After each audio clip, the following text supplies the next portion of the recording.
नमस्कार विद्यार्थी मित्रांनो, तर या लेक्चर मध्ये आपल्याला डिस्काउंट याविषयी माहिती बघून त्यावरती आपल्याला काय करायचे, प्रॉब्लेम घ्यायचे. तर डिस्काउंट बघा, डिस्काउंटलाच मराठीमध्ये काय म्हणतात, सूट किंवा कसर म्हणतात. आता हे डिस्काउंट दोन प्रकारचे असतात बरं का. एक ट्रेड डिस्काउंट असतो आणि एक कॅश डिस्काउंट असतो. म्हणजे व्यापारी सूट आणि रोख सूट हे दोन डिस्काउंटचे प्रकार किंवा मग सूटचे प्रकार आहेत. आता डिस्काउंट म्हणजे काय, उत्पादन कर्त्यानं वस्तू उत्पादन केल्यानंतर ती वस्तू उपभोक्त्यापर्यंत पोहोचण्यासाठी जे काही इंटरमेडिएट असतात किंवा मग जी काही साखळी असते त्या साखळीच्या मार्फत काय केलं जाते, उत्पादकापासून वस्तू निर्मिती झाल्यानंतर ती ग्राहकापर्यंत पोहोचवण्यासाठी जे काही मध्ये दुवा म्हणून कार्य करत असतात, कोण, घाऊक व्यापारी असेल, किरकोळ व्यापारी असेल, हे लोक काय करत असतात, मध्यस्थ म्हणून कार्य करत असतात. मग जेव्हा उत्पादकानं वस्तूची निर्मिती केली, समजा 5 रुपयाला एक पेन तयार केली समजा, हे लक्षात, मग ती कुठे येते, म्हणजे होलसेलर कडे येते, बरोबर, होलसेलर. नंतर ह्याच्यापासून ती वस्तू कुठे येते, रिटेलर कडे येते, किरकोळ व्यापाऱ्याकडे, आणि किरकोळ व्यापाऱ्याकडून वस्तू कुठे जाते, कस्टमर कडे जाते, बरोबर. मग अशा वेळेस काय, उत्पादकाकडून ही जी काही 5 रुपयाची पेन आहे, एक फक्त साधं उदाहरण घेतलं आपण, ती पेन होलसेल व्यापारी जास्त जर क्वांटिटी असतील, आता एक आहे म्हणून काय, ही पेन ह्याच्याकडून खरेदी करतो. समजा खरेदी केली किती, 5 रुपये आहे तर ह्यानं 4 रुपयाला केलं. ऍक्च्युअल ह्याची प्राइस मॅन्युफॅक्चरिंग 2 रुपयेच होती. उत्पादक कर्त्यानं वस्तू निर्मिती जी काही पेनची आहे ती 2 रुपयालाच केली, पण किंमत ठेवली 5 रुपये. मग होलसेलरनं काय केलं, ती वस्तू 4 रुपयाला घेतली. ऍक्च्युअल त्या वस्तूची किंमत 2 रुपये होती, 5 रुपये ठेवली, पण 4 रुपयाला होलसेलरला भेटली. मग 1 रुपया काय झाला, डिस्काउंट. नंतर ही ह्याच्याकडे आली, नंतर कस्टमरकडे, असं वस्तू हे केली जाते. मग कस्टमरला समजा ती वस्तू जर मूळ किमतीपेक्षा, मूळ किंमत किती आहे, 2 रुपये, मग ते 2 रुपयापेक्षा जर कमी किमतीला जर भेटत असेल तर सूट म्हणता येईल, बरोबर. आता हे जे काय आहे 4 रुपये, हे सूट आहे ना होलसेलरच्या दृष्टिकोनातून. किती, 5 रुपये किंमत ठेवलं होतं पण 4 रुपयाला भेटायला, डिस्काउंट असं म्हणून आपण म्हणू शकतो. मग आता हे डिस्काउंट दोन प्रकारचे असतात, एक व्यापारी सूट आणि एक कॅश डिस्काउंट. म्हणजे ट्रेड डिस्काउंट आणि कॅश डिस्काउंट. ट्रेड डिस्काउंट म्हणजे जे काही वस्तूची मात्रा असतात, म्हणजे क्वांटिटी असतात, क्वांटिटी जर आपण जास्त खरेदी केलं तर त्या क्वांटिटीच्या प्रिंटेड प्राइस पेक्षा कमी किमतीला जर भेटत असेल तर त्याला काय म्हणायचं, व्यापारी सूट. म्हणजे printed price, list price, gross price, market price हे एकाच अर्थाने शब्द वापरले जातात, हे लक्षात. तेव्हा त्याला काय म्हणायचं, त्या क्वांटिटीच्या प्रिंटेड प्राइस वर जेव्हा डिस्काउंट दिला जातो क्वांटिटीवरती, तेव्हा म्हणायचं व्यापारी सूट किंवा ट्रेड डिस्काउंट. आणि कॅश डिस्काउंट काय असतो, रोख स्वरूपाचा जेव्हा व्यवहार होतो विनिमयाचा, किरकोळ व्यापाऱ्याकडून जेव्हा ग्राहकाकडे वस्तूचं हस्तांतरण होताना किंवा विक्री होताना जेव्हा रोख स्वरूपामध्ये पैशाची देवाणघेवाण करताना जो काही डिस्काउंट दिला जातो त्याला कॅश डिस्काउंट असं म्हणायचं. आणि म्हणजे व्यापारी सूट म्हणजे काय, जे काही उत्पादित माल असतो, क्वांटिटी असतात, त्या क्वांटिटीच्या मात्रेच्या किमतीपेक्षा कमी किमतीला जर एखादी वस्तू जर मिळत असेल तर तेव्हा त्याला काय म्हणायचं, व्यापारी सूट. आणि रोख स्वरूपामध्ये जर व्यवहार होत असेल नगदी, आणि तेव्हा जर आपल्याला काही डिस्काउंट भेटत असेल तर त्याला काय म्हणायचं, कॅश डिस्काउंट. आणखीन एक गोष्ट, ट्रेड डिस्काउंट हा तुम्ही उधारीवर जरी माल खरेदी केला असला तरी तुम्हाला ट्रेड डिस्काउंट भेटू शकतो एखाद्या वेळेस. पण कॅश डिस्काउंट रोख स्वरूपामध्ये जर तुम्ही दिला, म्हणजे समजा 10 रुपयाची पेन आहे समजा एक, ती तुम्हाला 9 रुपयाला भेटायला, मग या 10 मधून 9 गेले, 1 रुपया म्हणजे तुमचा काय, सीडी आपण म्हणू शकतो.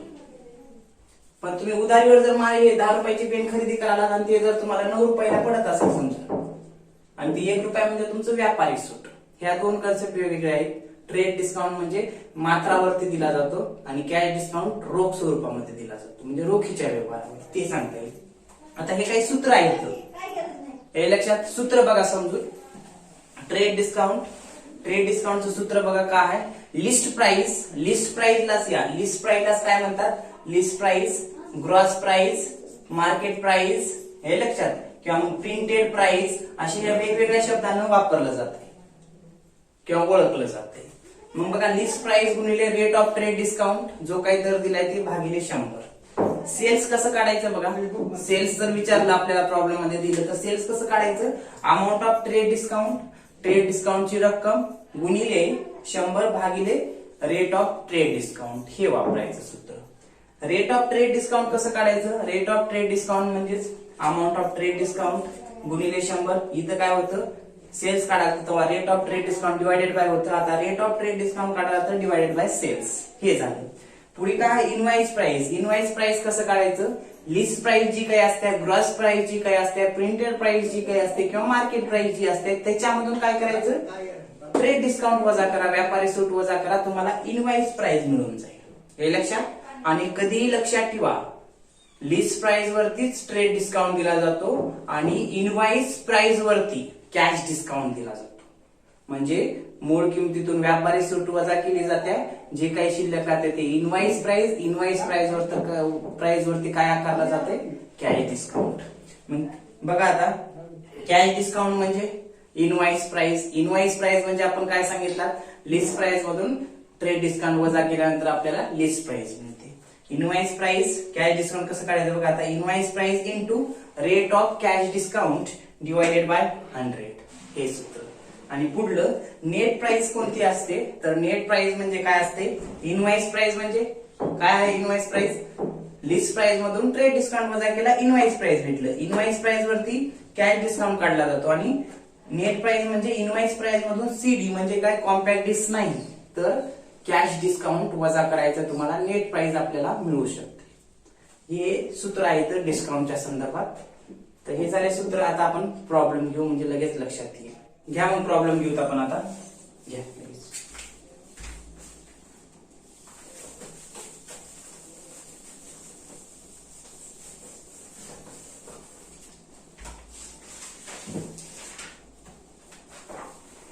नंबर 1 प्रॉब्लेम बघा.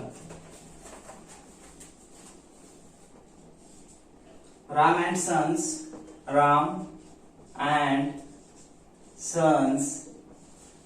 Sons allow trade discount to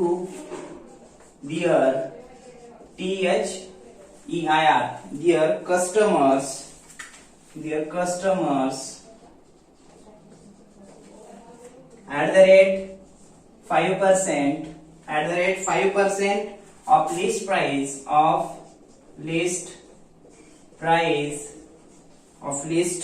price आता लिस्ट प्राइस आपण म्हटलं, क्रॉस प्राइस सुद्धा म्हणतो, ऑब्लिक करतो, मार्केट प्राइस सुद्धा म्हणतो बरं का. Market price on the goods sold, full stop द्या.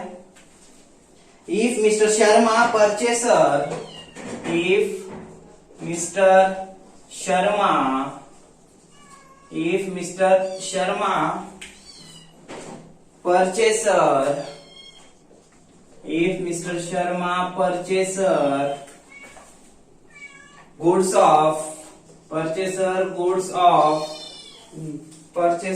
goods of list price of rupees 800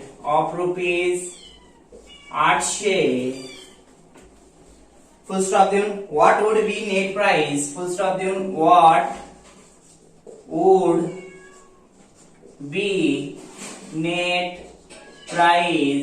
would be net price to be the paid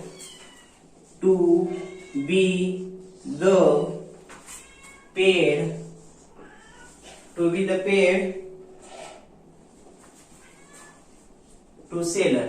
the seller का. काय म्हटले बघा, समजून घ्या. राम अँड सन्स हा व्यापारी आहे, त्यानं काय केले, आपल्या कस्टमरला, कस्टमर म्हणजे इथं कोण आहे कस्टमर, त्यांचा मिस्टर शर्मा त्यांचा कस्टमर आहे. आणि त्या मिस्टर शर्माला काय केले, मिस्टर शर्मानं 800 रुपयाचा माल किंवा गुड्स राम अँड सन्स कडून खरेदी केलेला आहे. आणि त्यावरती काय केलेलं आहे, राम अँड सन्सनं 5% ट्रेड डिस्काउंट दिलेला आहे म्हटले. हे लक्षात इथे दिले बघा, trade discount to their customer @ 5%. Mister Sharma customer, त्यांना राम अँड सन्सनं 5% ट्रेड डिस्काउंट दिला 800 रुपयावरती. इथं काय म्हणले, नेट प्राइस म्हणजे मिस्टर शर्मानं त्या सेलरला, कुणाला, राम अँड सन्सला किती रुपये दिले म्हणले ऍक्च्युअल. मग आपल्याला काय डिस्काउंट काढावं लागेल 5% 800 रुपयावरती. त्यानंतर ते वजा करून नेट प्राइस किती पेड केली ते काढावं लागेल. तर घ्या मग सोल्युशन. हेअर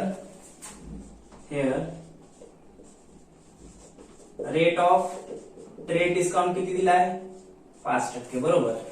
त्यानंतर लिस्ट प्राइस किती आहे, लिस्ट प्राइस ₹800, बरोबर. हे झाले. आता काय करावं लागेल, आपल्याला काढून घ्यावं लागेल. मग काय आहे डिस्काउंटचं, ट्रेड डिस्काउंटचं सूत्र इथं दिले. काय दिले, ठेवा मग ट्रेड डिस्काउंट बरोबर इकडे काढतो. टीडी बरोबर, टीडी म्हणजे ट्रेड डिस्काउंट बरोबर काय आहे सूत्र, list price into rate of trade discount divided by 100. घ्या काढून मग टीडी बरोबर लिस्ट प्राइस किती 800 रुपये दिले, 800 गुणिले 5 भागिले 100. घ्या कटून 2 शून्य हे 2 शून्य कटलं, किती आलं ट्रेड डिस्काउंट बरोबर 8 पंचे 40 ना, किती आलं ट्रेड डिस्काउंट 40 रुपये आला. आता आपल्याला काय करावं लागेल, नेट प्राइस काढावं लागेल. नेट प्राइस कसं काढता येईल, नेट प्राइस किंवा मग आपल्याला म्हणता येईल नेट प्राइस आणि इनवॉइस प्राइस. घ्या मग इनवॉइस प्राइस किंवा नेट प्राइस सिमिलर असेल. आता इथं काय म्हणले नेट. आता इथं नेट प्राइस म्हणजे काय येईल, नेट प्राइस म्हणजे ही नेट प्राइस येणार नाही बरं का. नेट प्राइस बरोबर इनवॉइस प्राइस मायनस सीडी म्हणजे कॅश डिस्काउंट. आपल्याला फक्त विचारले प्रॉब्लेम मध्ये trade discount.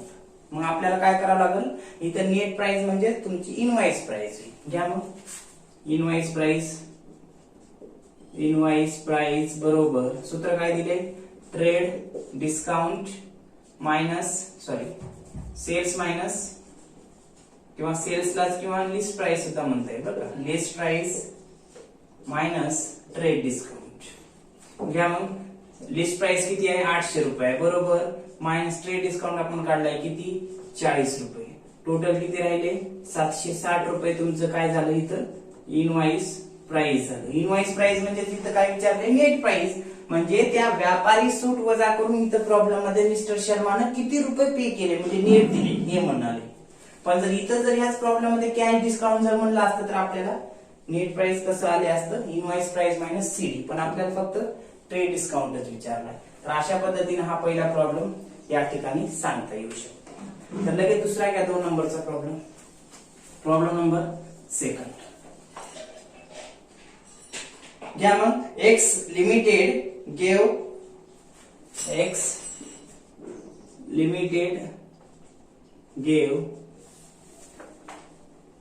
Trade discount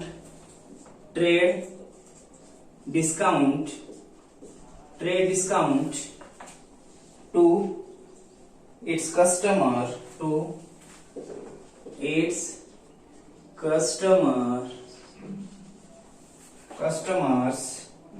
at the rate 6% on the list price of goods sold, on the list price of goods sold, full stop there. If Mr. Rajesh, या खाली continue full stop. If Mr. Rajesh purchased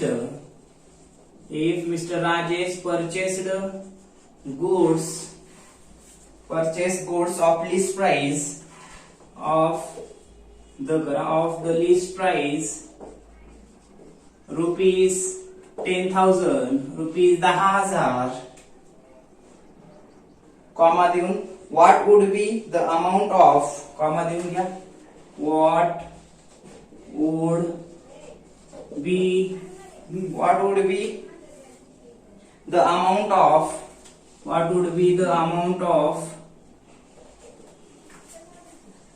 of trade discount trade discount and amount received from Mr. Rajesh and amount received from Mr. Rajesh. काय म्हटले बघा problem मध्ये, x limited होती company किंवा एक दुकानदार असेल, एक्स लिमिटेड असणारा व्यापारी असेल, त्याने काय केले, ट्रेड डिस्काउंट दिले त्यांच्या कस्टमरला 6%. कशावरती? लिस्ट प्राइस वरती, विकलेल्या मालावरती. मिस्टर राजेश ते कस्टमर आहेत त्यांचे. मिस्टर राजेशनं काय केलं, 10,000 रुपयाचा माल खरेदी केला आणि त्यावरती एक्स लिमिटेड कडून 6% व्यापारी सूट भेटणार आहे. तर पुढे काय विचारले, what would be the amount of trade discount, व्यापारी सूटची रक्कम काय असेल म्हटले, आणि मिस्टर राजेश कडून त्या एक्स लिमिटेडला किती रक्कम भेटली हे विचारले. तर घ्या सोल्युशन मग खाली घ्या. मग रेट ऑफ ट्रेड डिस्काउंट किती आहे, रेट ऑफ टीडी किती दिला आहे, 6%. लिस्ट प्राइस किती दिली आहे, लिस्ट प्राइस दिली आहे 10,000. 10,000च आहे ना. तर आता काय करा, मग काढून घ्या ट्रेड डिस्काउंट. टीडी बरोबर काय, list price into rate of trade discount divided by 100. क्या लिस्ट प्राइस दिले 10,000, 6% म्हटले भागिले 100. हे 2 शून्य कटलं, किती आलं, 100 गुणिले 6 म्हणजे 600 आलं. बरोबर, हे काय झालं, ट्रेड डिस्काउंट झालं. आता काढून घ्या मग किती अमाऊंट पेड केली मिस्टर राजेशनं. इनवॉइस प्राइस बरोबर, इनवॉइस प्राइस म्हणजे तिथं अमाऊंट पेड केलेली बरं का. इनवॉइस प्राइस बरोबर तुमचं trade discount minus list price. बरोबर आहे का, नाही की लिस्ट प्राइस मधून आपल्याला टीडी वजा करावा लागेल. टीडी म्हणजे ट्रेड डिस्काउंट म्हणजे व्यापारी सूट. किती आहे, 10,000 मायनस 600 किती राहिलं, 9,400 राहिलं ना. 9,400 म्हणजे काय, मिस्टर राजेशनं त्या एक्स लिमिटेडला किती अमाऊंट पेड केली हो, 9,400. म्हणून खाली लिहा की amount received from mister Rajesh. इथे लिहा 9,400 amount received from mister Rajesh. हे लक्षात. तर अशा पद्धतीने हा दुसरा प्रॉब्लेम या ठिकाणी सांगता येऊ शकते. तर या ठिकाणी आपण थांबू. पुढल्या लेक्चर मध्ये आपण काय करू, पुढचे प्रॉब्लेम घेऊ. कारण या लेक्चर मध्ये आपण सूत्रे बघितलं, 2 प्रॉब्लेम घेतला. पुढल्या लेक्चर मध्ये राहिलेले प्रॉब्लेम घेऊ. ओके.